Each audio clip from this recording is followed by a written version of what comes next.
નમસ્કાર.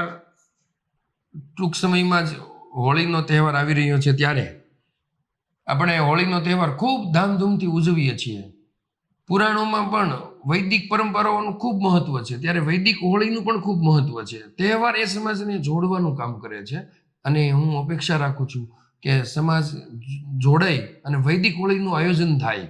આપણે સામાન્ય રીતે તત્કાલીન સમયમાં હોળીમાં જે પ્રદૂષણ કરતા હોય એવી વસ્તુઓ છે એ હોળીમાં હોમીએ છીએ.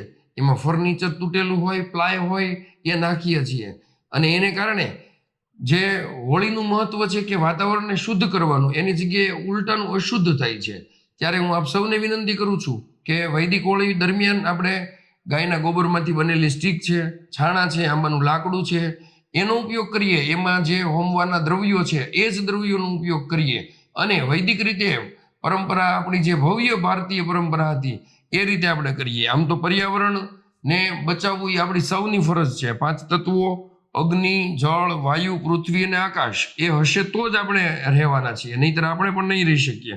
ત્યારે આપણે સૌ અન્ય વસ્તુઓની હોળી કરવાની બદલે આપણે આ ગૌશાળામાંથી આવેલી જે સ્ટીક છે, ગાયના છાણમાંથી બનેલા ગાયના છાણા છે, એમનો હોળીમાં ઉપયોગ કરીએ અને વૈદિક રીતે, પરંપરાગત રીતે આપણે હોળી ઉજવીએ, એવી સૌને મારી નમ્ર પ્રાર્થના છે. આપને વૈદિક હોળી માટે છાણા કે સ્ટીકની જરૂર હોય તો ઘણી બધી ગૌશાળાઓ છે, ત્યાંથી મળી જશે.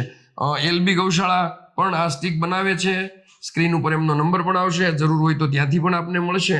અને પરોક્ષ રીતે ગૌશાળાને પણ આપણે આપણો સહયોગ મળે એવો પણ આપણો પ્રયત્ન થશે. ગાયધન બચશે તો જ પૃથ્વી બચશે, એ પણ સત્ય સનાતન હકીકત છે. તો આપણે સૌ એમાં પણ ભાગીદારી થઈએ.